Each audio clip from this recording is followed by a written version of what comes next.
자, 이제 우리에게 주시는 말씀 함께 보시겠습니다. 말씀드린 대로 구약, 신약 그리고 복음서에 주시는 말씀을 계속 이어보시겠습니다. 구약은 이사야 11장 1절부터 10절의 말씀입니다. 개역 개정판 성경을 가지고 계시면 979페이지 구약에 있습니다.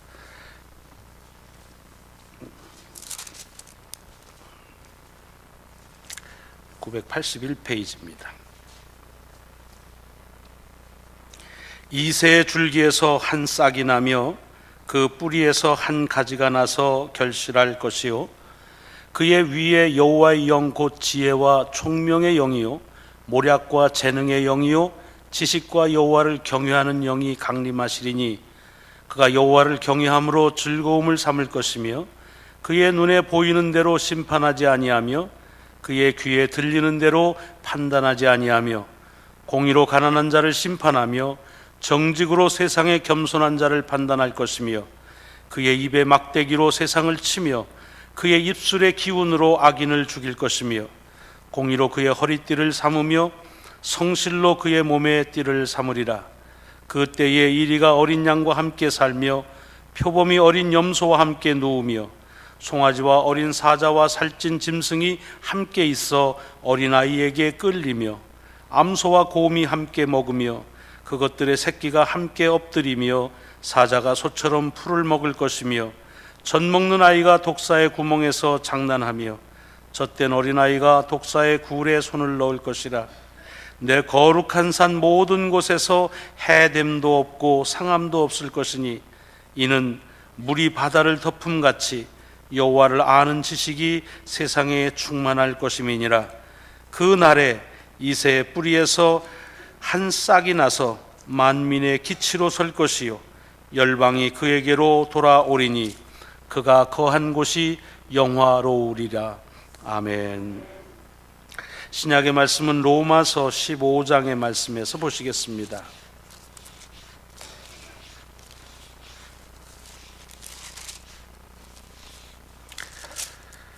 로마서 15장 4절로 13절의 말씀, 신약성경 259페이지입니다.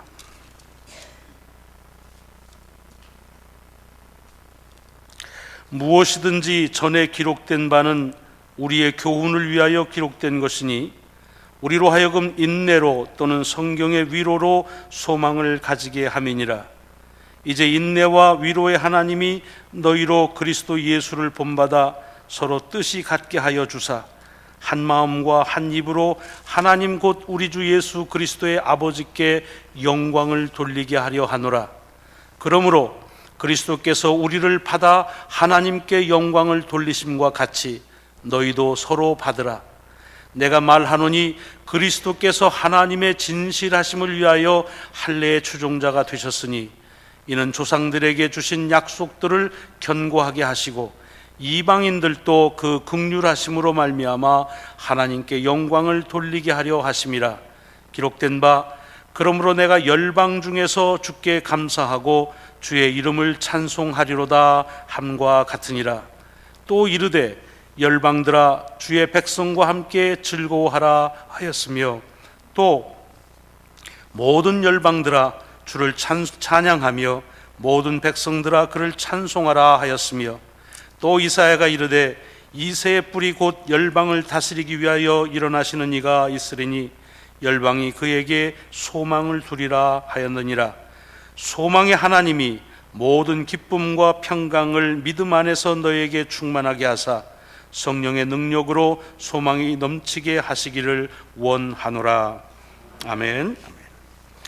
복음서의 말씀입니다. 오늘 복음서는 마태복음 3장 1절로 12절의 말씀입니다. 신약성경 맨 앞에 있는 마태복음 3장 1절로 12절의 말씀을 봉독하겠습니다. 그때에 세례 요한이 이르러 유대 광야에서 전파하여 말하되 회개하라 천국이 가까이 왔느니라 하였으니 그는 선지자 이사야를 통하여 말씀하신 자라. 일러스되 광야에 외치는 자의 소리가 있어 이르되 너희는 주의 길을 준비하라 그가 오실 길을 곧게 하라 하였느니라. 이 요한은 낙타털 옷을 입고 허리에 가죽띠를 띠고 음식은 메뚜기와 석청이었더라. 이 때에 예루살렘과 온 유대와 요단강 사방에서 다 그에게 나와 자기들의 죄를 자복하고 요단강에서 그에게 세례를 받더니, 요한이 많은 바리새인들과 사두개인들이 세례 베푸는 대로 오는 것을 보고 이르되, 독사의 자식들아, 누가 너희를 가르쳐 임박한 진노를 피하라 하더냐. 그러므로 회개에 합당한 열매를 맺고 속으로 아브라함이 우리 조상이라고 생각하지 말라. 내가 너에게 이르노니 하나님이 능히 이 돌들로도 아브라함의 자손이 되게 하시리라. 이미 도끼가 나무 뿌리에 놓였으니 좋은 열매를 맺지 아니하는 나무마다 찍혀 불에 던져지리라. 나는 너희로 회개하게 하기 위하여 물로 세례를 베풀거니와 내 뒤에 오시는 이는 나보다 능력이 많으시니 나는 그의 신을 들기도 감당하지 못하겠노라. 그는 성령과 불로 너희에게 세례를 베푸실 것이요 손에 키를 들고 자기의 타작마당을 정하게 하사 알곡은 모아 곡간에 들이고 쭉정이는 꺼지지 않는 불에 태우시리라. 아멘. 아멘. 하나님의 말씀은 말씀 자체의 능력이 있음을 믿으시면서 말씀을 읽으실 때나 또는 들으실 때에 하나님의 권위와 고난을 말씀 속에서 경험하는 귀한 경험들이 있으시기를 주의 이름으로 축원합니다. 주께서 오래전에 예견하신 대로 이 땅에 오신 성탄절을 준비하고 또 약속하신 대로 다시 오실 것을 기다리는 대강절 두 번째 주일입니다. 예배 서두에 말씀드린 대로 이번 주간의 주제는 평화입니다. 평화란 싸움 안 하고 그냥 잠잠한 상태, 아무 시끄러운 잡소리가 안 나는 그런 상태만의 의미를 의미하진 않습니다. 하나님이 지으신 본래의 모습, 그래서 있어야 될 것들이 자기 자리에 있는 그 상태, 아무것도 불완전한 것이 없이 온전한 모습으로 갖춘 그 상태를 샬롬이라고 말하고 그것을 평화라고 그렇게 번역하는데, 이 평화라는 말은 그 말의 단어가 아주 그 샬롬의 그 의미를 담고 있는데 매우 중요한 의미들을 그대로 우리에게 전해줍니다. 하나님 안에서 모든 것이 다 조화를 이루고 하나님 안에서 다 평등하다고 하는 그런 의미에서의 평화라는 말은 새길수록 우리에게 주신 복음의 의도를 더 깊이 깨달을 수 있는 좋은 말이라고 생각을 합니다. 이번 주간에 사시면서 이 평화, 평강, 평안이란 말을 좀 많이 사용하시기 바랍니다. 왜냐하면 우리는 편안하냐 불편하냐 하는 것 가지고서 생각하기 때문에 편안과 편리보다는 평안, 평화에 대한 말씀을 많이 묵상하시고 또 많이 새기시기를 바랍니다. 오늘 본문이 세 말씀이 주셨습니다. 제가 이제 두 번째 이 구약과 신약 그리고 복음서의 말씀을 상고하는데 얼핏 보면 다 다른 말씀 같지만 그러나 이 말씀은 한 디렉션으로 우리를 인도하는데 충분한 도구로 쓰임받는 것을 매 주마다 지금 경험을 하고 있습니다.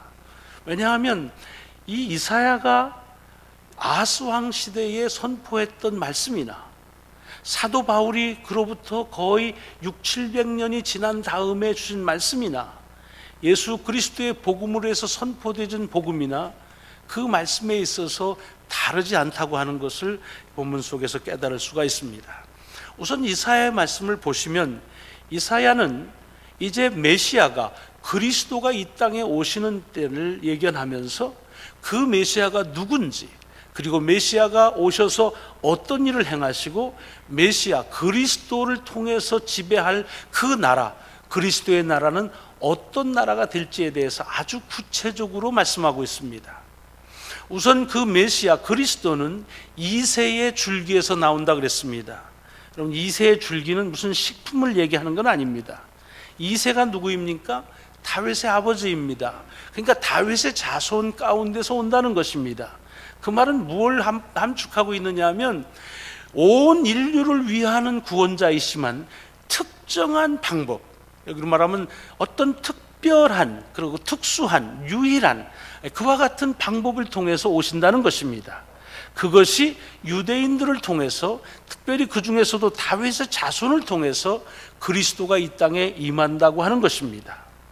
그런데 그가 임하는데 그냥 한 민족의 인종의 한 부분으로 오시지만, 그는 한 인종과 민족을 위해 오신 이가 아니라 온 열방과 만민을 위해 오신다고 하는데, 특별히 그는 오셔서 보는 대로 판단하지 않고 듣는 대로 판단하지 않으시고, 그리고 하나님의 공의로 판단하신다, 이렇게 정해 있습니다. 여러분, 사람이요, 누구나가 다 보는 대로 판단하고 들은 대로 판별합니다. 아마 여기에서 예외될 사람은 없을 것입니다.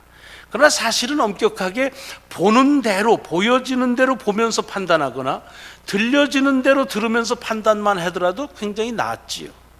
우리는 보는 대로 보질 않습니다. 보고 싶은 대로 봅니다. 들려지는 대로 듣질 않고 듣고 싶은 대로 듣습니다. 그래서 같은 소리인데도 자기가 어떻게 듣느냐에 따라서 사뭇 다른 메시지를 담습니다. 같은 사물인데도 어떻게 보느냐에 따라서 아주 다른 이야기를 합니다. 그러니까 우리는 이 세상을 살면서 내가 보고 싶은 대로 보면서 판단합니다. 내가 듣고 싶은 대로 들으면서 판단합니다. 이게 이렇게 정리하면 우리가 살아가는 세상에서의 우리의 생각이 얼마나 위험한지를 감지할 수 있습니다. 보여지는 대로 보지도 못하고 들려지는 대로 듣지도 못하는 이 이기적인 우리의 생각이 주체가 돼서 이 세상을 판단한다는 사실은 얼마나 편협될 수 있는지, 자기중심적이 될 수 있는지에 대해서 우리가 크게 놀라울 만한 그런 우리 현상이라는 것을 볼 수가 있습니다. 근데 주님이 오시면 그분은 자기 보고 싶은 대로 보거나 듣고 싶은 대로 듣는 것이 아니고, 더 나아가서는 보여지는 대로 보고 들려지는 대로 듣는 것만이 아니라 하나님의 공의로움을 가지고 세상을 판단하신다고 하는 말입니다. 여러분, 이 세상에서의 문제와 분열과 여러 가지 슬픔과 비극들이 언제부터 시작됐습니까? 그것은 창세기를 보면 사람이 하나님의 세우신 그 공의로움을 오직 유일한 의로 여길 때에 사단을 통해서 왜 하나님이 정한 것만 따라가느냐, 네가 스스로 선하고 악한 것을 판별하고 그것에 의해서 생활하라, 그렇게 판단하라 라고 하는 사단의 속삭임부터 시작되는 것을 우리는 잘 알 수 있을 것입니다. 이 땅에서의 그런 비극과 슬픔은 지금도 계속됩니다. 여러분, 지난 한 주간 동안에 어려운 일을 혹시 당하셨으면 그 어려운 일의 이유가 무엇입니까? 아마도 그것은 내 생각과 다른 사람의 생각이 다르기 때문에 화가 날 때가 많을 것입니다. 내가 원하는 것과 이 세상에서 벌어지는 것과의 차이 때문에 내가 때로는 황당하고 난감한 경우를 만날 것입니다. 그래서 우리는 현실을 비판하고 나와 생각이 다른 사람을 매우 섭섭하게 여깁니다. 그런데 한번 거꾸로 놓고 보면 사실상 나를 섭섭하게 하는 것은 내 생각 때문은 아니었는가 하는 생각을 할 필요가 있습니다. 내가 정작 봐야 될 것을 보는 대로 보지 못하고 하나님의 공의로 보지 못하고 내가 보고 싶은 대로 봄으로 인해서 얻어지는 그런 괴로움은 아닌가 할 때에 제 자신을 보면 많은 괴로움은 사실은 다른 사람의 생각 때문에 오는 것 같지만 내 생각 때문에 올 때가 참 많이 있는 것을 봅니다. 오늘 본문 속에서 이사야가 지금 천명하는 것은 뭐냐? 주께서 오시면, 그리스도의 나라가 임하면 이제는 내 생각과 내 생각에 다름이 없고, 그리고는 모두가 다 열방의 만민이 다 하나님의 공의로움으로 다시 회복되어서 자기 생각을 가지고 옳다, 자기 생각으로 선하다고 말했던 것이 하나님의 말씀이 마치 하박국 선지자가 말한 것처럼 물이 바다를 덮음처럼 하나님을 아는 지식이 온 세상을 충만하게 채울 그런 나라가 임할 것이라는 얘기입니다. 사실 생각만 해도 참으로 기분 좋은 일이요, 아름다운 일이요, 감격스러운 일이 아닐 수가 없습니다. 우리 속에서 다시 말하자면 적어도 나와 입장이 다른 것 때문에 슬플 일은 없다는 것입니다. 다른 사람과의 그런 분쟁 때문에 내가 겪을 걱정은 없어진다는 것입니다. 다만 우리들은 하나님의 공의로움이 무엇이냐 하는 것을 가지고서 그렇게 할 때에, 여기 오늘 본문에 보면은 사람만의 그런 다른 것, 그것만 하나가 되는 것이 아니라 이 세상의 모든 피조물이 다 경쟁하고 그리고 대립하는 관계가 아니라 서로 협력하고 화합하는 그런 세상이 주어진다는 것입니다. 그래서 이맘때쯤이면 많이 그렇게 우리가 암송하는 그 이사야 11장의 말씀에서 이런 말씀이 있지요. 그 나라가 임하게 되면 이리와 어린 양이 함께 살게 된다. 여러분, 이리와 어린 양은 먹고 먹히는 관계입니다. 도저히 같이 있으면 어린 양은 죽습니다. 그런데 그 주의 나라에서는 서로가 서로를 먹고 먹히는 경쟁의 관계가 아니라 함께 공생하는 관계가 되어진다는 것입니다.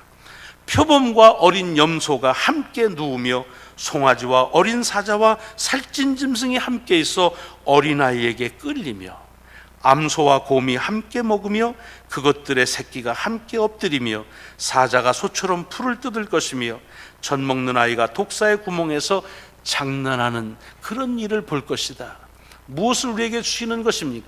그리스도가 이 땅에 오게 될 때에 우리 속에서는 이제 더 이상 경쟁으로 인한 성공과 실패의 간음은 있을 수가 없고 서로의 대립 때문에 오는 갈등과 비극은 끝나버린다는 말입니다. 그러니까 더불어 살아가는 옆 사람들이 경쟁자가 아니라는 것입니다. 함께 더불어 사는, 공생하는 나의 반려자가 되고 내 동행자가 되어진다고 하는 사실은 사실 생각만 해도 귀한 일이 아니겠습니까? 이것이 이사야를 통해서 그리스도 메시아가 오면은 이루어질 것이라고 하는 것입니다. 오늘 신약에 있는 말씀은 로마서의 말씀입니다. 여러분, 로마서는 잘 아시지만은 시대에 상관없이 가장 강력한 영향력을 주는 파워풀한 책이라고들 많이 얘기합니다. 그 이유가 어디 있겠습니까? 로마서만이 다른 바울이 쓴 편지보다 더 파워풀하다는 얘기가 아니라 대개 바울이 쓴 편지들은 그 편지를 쓰는 목적들이 아주 구체적이었습니다.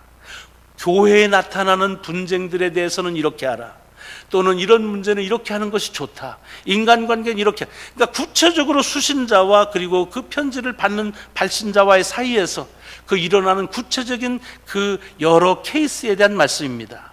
그러나 로마서는 가보지 않은 교회이기 때문에 바울이 대단히 아주 퍼블릭하게 그리고 기초적으로 일반적인 말씀을 드렸습니다.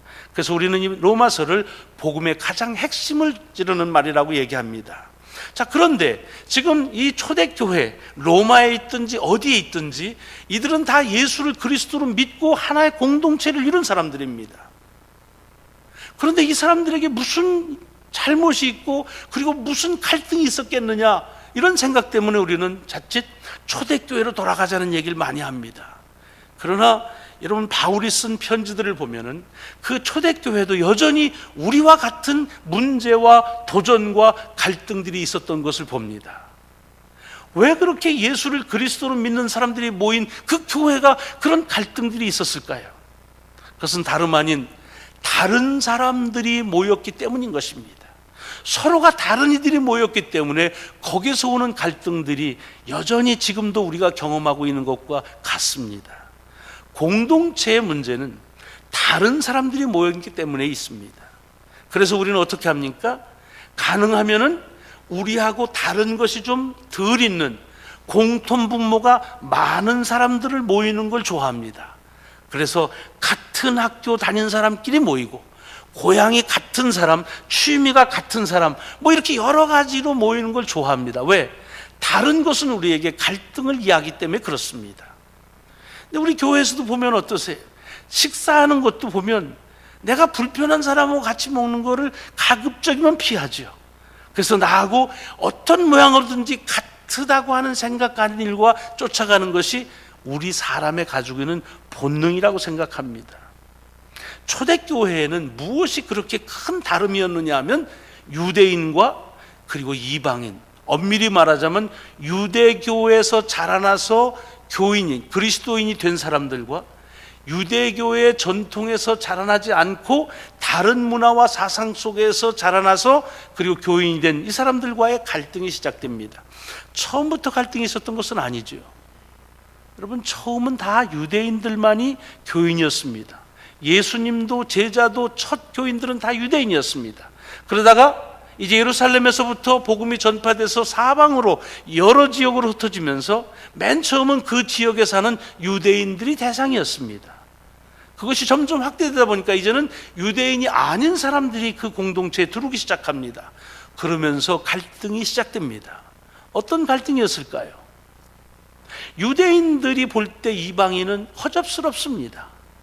지금 세월이 좋아져서, 요즘 우리말로 하면 세월이 좋아져서 같은 하나님의 백성이라고 말하지만 얼마 전까지만 하더라도 이건 하나님의 백성으로 축에도 못 끼는 사람이었는데 어떻게 이렇게 같이 할 수 있는가 라고 하면서 홀대를 합니다. 어차피 하나님을 통해서 믿는 것은 우리가 먼저 했으니 우리가 하는 방식대로 따라야 된다 하는 것이 유대인들의 주장이었습니다. 그러면 이방인들은 어떻게 생각했습니까? 무슨 소리냐? 예수 그리스도께서 이 땅에 오셔서 그래서 그 그리스도를 고난받게 하고 죽인 이들이 누구냐? 니들 아니냐? 그러니까 복음에 대해서 가장 방해가 있다면 바로 당신들이다. 서로 간에 대립이 되는 것입니다. 이 문제는 아주 교회마다 고를 깊게 했습니다. 오늘 로마서에 있어서도 그 일에 대해서 바울은 그래서 가르침을 놓치지 않습니다. 그래서 이 말씀 전에 어떤 말씀이 있느냐 하면 그 유명한 그 나무가 있는데, 감람나무가 있는데 원가지와 젖붙임을 받은 가지와의 그 비유로 설명을 합니다. 물론 감람나무의 원가지는 유대인을 얘기하는 거지요. 하나님이 본래 세우셨던 그 민족. 그런데 그들이 잘못하니까 그 가지를 쳐버리고 그리고서 다른 가지를 거기에 덧붙여서 그래서 하나님이 심은 그 나무의 뜻을 농부가 이어가듯이 이어가는 것입니다. 여기서 갈등이 시작되는 거예요. 무엇이 더 옳으냐 무엇이 그르냐 하는. 그때 바울이 뭐라고 말합니까? 원래 가지를 하나님의 목적대로 이루지 않으면 쳤다. 그리고 새로운 가지를 붙였다. 그러면서 그렇지만 그것은 새로 붙인 가지가 더 월등하다는 말이 아니다. 원래 붙여진 곳에서 그 뿌리의 공급을, 그 줄기의 공급은 다 받아야 되니까 그것은 귀하게 여겨야 될 거다라고 하면서 원가지도 자르니가 젖붙인 가지라고 해서 그냥 잘못해도 두겠느냐? 그렇지 않을 거라고 얘기합니다. 예. 바쁘시죠? 그 다음에 또 뭐가 있냐면 이제 이렇게 부침을 받았는데 그 부침 받은 가지, 그 바지라고 해서 영원히 가지 않는다. 원가지를 자른 이가 이 젖붙임을 받은 가지도 자를 것이고, 또 반대로 아무 이유도 없고 관계도 없는 다른 가지를 젖붙여서 본가지가 되게 하신 그 하나님이 본래의 가지가 바로 한다고 한다면 그 본래의 가지도 젖붙이지 않으시겠느냐. 그러니까 이 말은 무슨 소리냐? 이새의 뿌리에서 왔다고 하는 것 때문에 오늘 바울이 얘기합니다. 그것 때문에 마치 유대인이 구원의 어떤 종주국처럼, 또는 구원은 그들 자기 자신만을 위한 것이라고 한다면 그건 오해다. 그래서 열방과 만민을 위해서 주신 것이라고 하는 것을 다시 일러주는 말씀이 오늘 본문에 있는 것입니다. 이건 요즘 교회에도 마찬가지로 있습니다. 오래 신앙생활 하면서 또 새로 오시는 분들을 보면은요, 그러면 다 이렇게 반갑게 맞아야 되는데 그렇지 않은 경우가 많아요. 그래서 거기 쓸 말은 아니지만 뭐 굴러온 돌이 왜 박힌 돌을 빼려고 그러냐 뭐 이런 얘기를 하기도 합니다. 혹시 그런 얘기 들어보셨습니까? 절대로 하지 마십시오. 또 듣지도 마십시오. 왜냐? 아니, 박힌 돌이 잘못하면 뽑아버리기도 하고 다시 굴러온 돌을 넣기도 하지요. 그러나 굴러온 돌을 집어넣었다고 그게 영원하지 않습니다. 박힌 돌도 뺀든 주께서 계시다면 굴러온 돌이 잘못한다고 안 뽑으시겠느냐, 그런 말입니다. 하나님 안에서 모든 이가 다 아우른다고 하는 이사야의 말씀이 초대교회의 유대인과 이방인들 간의 갈등 속에서도 여전히 그 말씀은 진리라고 하는 것입니다. 오늘 본문에 수록되어 있는 마태복음은 어떻습니까? 주님께서 오시기 전에 주님의 오심을 예비하는 자로서 세례 요한을 소개합니다. 그런데 세례 요한이 이렇게 당대에 아주 영향력을 끼치는 그런 인물이 된 것은 자기 스스로 무슨 득도를 하거나 공부를 많이 해가지고 한 것이 아니라 이미 오래전에 하나님께서 그런 광야의 소리를 있게 하시고 그래서 주님이 오시는 길을 준비하게 하고, 그래서 주의 길을 곧게 하기 위해서 이미 예비하신 것이라고 말합니다. 그래서 이 세례 요한이 와서 뭐라 합니까? 한 가지 합니다. 회개하라는 겁니다. 회개하라. 여기 오늘 본문에 보면 그 회개하라는 말을 구부러진 것을 다시 곧게 하라고 하는 얘기입니다. 그것이 회개라는 것입니다. 오늘 본문에 보면은, 그래서 이런 이야기를 들을 때 사방에서 사람들이 많이 와서 세례를 받고 회개합니다. 그런데 누가 왔다고 그랬냐면 바리새인과 사두개인이 왔다고 그랬습니다. 예루살렘에서 당대 신앙이라고 하면은 누구도 앞서가는 것을 용납하지 않았던 그런 지도자급입니다. 신앙으로 말하면 아주 올타이머들입니다. 이런 이들이 와서 세례 받는 데로 오니까 세례 요한이 그들을 향해서 직격탄을 날리지요. 독사의 자식들아. 이게 성경이니까 이렇지만 아마 더 심하게 표현할 수 있을 겁니다. 그러면서 누가 너희로 하여금 하나님의 심판에서 모면하는 것처럼 그렇게 가르쳤느냐. 이게 무슨 말입니까? 지금 이들이 온 것은 회개하고 그리고 세례 요한을 통해서 세례받고 거듭나기 위해서 온 것이 아니라, 이미 자기들은 아브라함의 자손으로서 온전한 삶을 살아가고 있다 라고 생각하며 무슨 일이 일어나고 있는지를 그저 관망하고 관찰하러 온 것입니다. 점검하러 온 겁니다. 어떻게 믿는지, 잘하고 있는지, 또 헛된 소리는 안 하는지. 거기에 대해서 세례 요한이 말합니다. 너희가 아브라함의 자손이라고 속으로 생각하는 거, 그것부터 뿌리째 뽑아버려라. 아브라함의 자손은 하나님이 원하시면 여기 있는 이 돌들 가지고도 아브라함의 자손으로 만들 수 있다. 무슨 말입니까? 자기들 속에 자기도 모르는 사이에 온 신앙적인 우월감, 신앙적인 교만함으로 인해서 자기는 하나님의 자손으로서의 아무런 회개할 것이 없다고 생각하면서 다른 사람들을 정죄하고 그리고 다른 사람들을 비판하는 일에만 몰두하는 일을 지적하는 것입니다. 하나님의 자손이라고, 하나님의 백성이라고, 그것이 너희의 특별함이 있느냐? 너희가 잘해서 얻어진 결과냐? 아니다. 만약에 그렇다고 한다면 하나님은 아무 쓸데없는 돌들을 통해서도 아브라함의 자손이 될 수 있겠다. 하나님의 주권적인 역사라는 것입니다. 그러면서 이제 회개하라고 하는 구부려진 것을 다시 피라는 얘기입니다. 막힌 것을 뚫으라는 것입니다. 그래서 곧게 해서 하나님께서 그리스도를 통해 주는 말씀을 그대로 듣게 하는 역사가 일어날 것이라는 것을 말씀하고 있습니다. 여러분, 대강절의 의미가 이미 많이 상고하시고 또 묵상을 하실 것입니다. 왜 이 그리스도가 오심을 우리가 기다립니까? 그것은 내 삶에서 오는 문제는 내 스스로 해결할 수 없다고 하는 고백 때문입니다. 이 땅에 오는 모든 갈등과 비극들을 우리 스스로 해결할 수 없다고 하는 결론 때문에 하나님께서 이제는 보는 대로 그리고 들리는 대로 사는 것이 아니라 하나님의 공의로움을 가지고 심판하시고 지배하시는, 통치하시는 나라가 온다는 것 이유 때문에 우리는 그 나라를 기다리는 것입니다. 태강절은 그래서 우리에게 참으로 감격스러운 절기입니다. 예수를 믿어서 구원을 받는다는 일은 매우 우리에게 소중한 삶의 변화입니다. 여러분, 그러나 아직도 예수를 그리스도로 믿는다 하면서도 내 생각으로 또는 내가 보고 싶은 대로, 내가 듣고 싶은 대로 이 세상을 산다면 그것은 둘 중에 하나가 거짓입니다. 가증된 모습입니다. 오늘 본문 속에서 바리새인과 사두개인들을 향해서 그 날렸던 그 직격의 그 도전, 독사의 자식들아에 우리 스스로가 거기에서 면할 수가 없습니다. 우리 스스로 오늘 본문 속에서 주는 말씀으로 주님의 오심을 겸비하게 기다리는 것입니다. 우리 스스로 할 수 없습니다. 내 생각에서 내가 스스로 벗어날 수가 없습니다. 그러므로 하나님, 주의 공의로 나를 덮으소서. 그러므로 하나님, 이 세상을 당신의 질서로 회복하소서. 그러므로 하나님, 이 땅에서의 주님께서 원하시는 평화가 임하여 그래서 모든 것이 주께서 지으신 본래의 모습으로 회복되게 하소서. 이것이 오늘 우리가 이 강단에서 이 말씀을 통해서 듣는 귀한 도전이요 또 이 능력이라고 믿습니다. 오늘 주보 칼럼에 실어드는 대로 넬슨 갑자기 넬슨 만델라께서 지난 5일에 돌아가셨습니다. 개인적으로 영웅 같은 그런 것은 아니지만은 많은 우리 소위 흑백 차별에 대해서 또한 세상의 여러 갈등들에 대해서 많은 교훈을 주신 그런 분이십니다.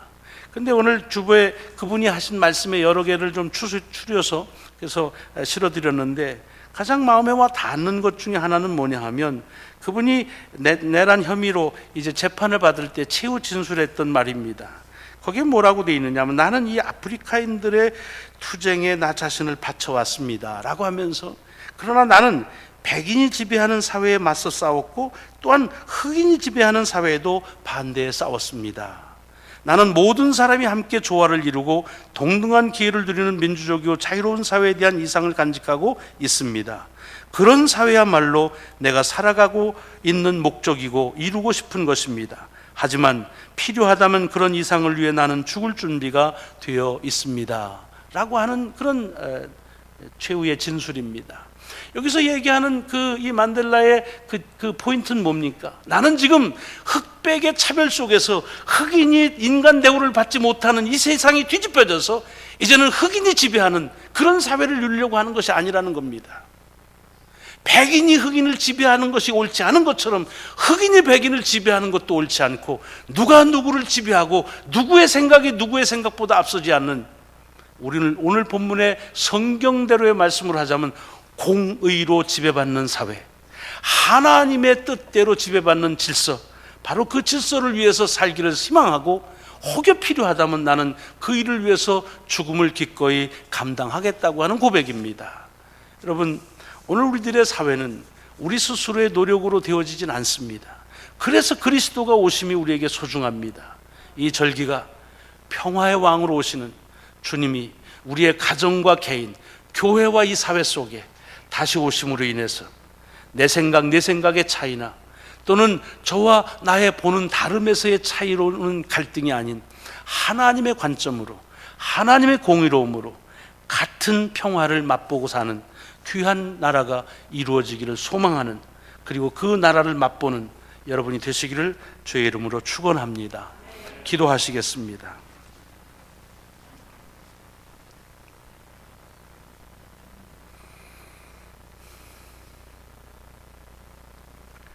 나와 생각이 다른 사람 때문에 속상할 때가 많습니다. 내가 바라는 것처럼 이 사회가 움직여주지 않아서 실망할 때가 많습니다. 황급하고 황당할 때가 적지 않습니다. 그러나 사실은 내 생각 때문에 당하는 어려움은 아닌지 다시 묻게 됩니다. 하나님, 모두가 다 나하고 틀릴 때 다른 이가 옳지 않다고 하는 생각에서 나도 옳지 않음을 인정할 수 있는 저희들이 되기를 바랍니다. 그러나 더욱 더 나아가서 하나님, 내 생각과 내 생각의 차이가 아닌 하나님의 생각으로 이 땅이 지배되기를 원합니다. 나의 오름과 너의 오름의 갈등이 아닌 하나님의 오르심으로 우리의 시선이 집중되게 하옵시고, 그래서 하나님의 공의로움으로 하나님 칠이 되어지는 모든 피조물이 함께 공생하며 협력하는 긴장과 경쟁과 그리고 대립이 없는 사회, 주님의 오심으로 이루어짐을 저희들로 기다리게 하여 주옵소서. 이 절기를 다시 한번 감사드리오며 그 소망을 우리의 삶의 소중한 기다림의 근거로 삼게 하여 주옵소서. 예수 그리스도 이름으로 감사하며 기도드리옵나이다. 아멘.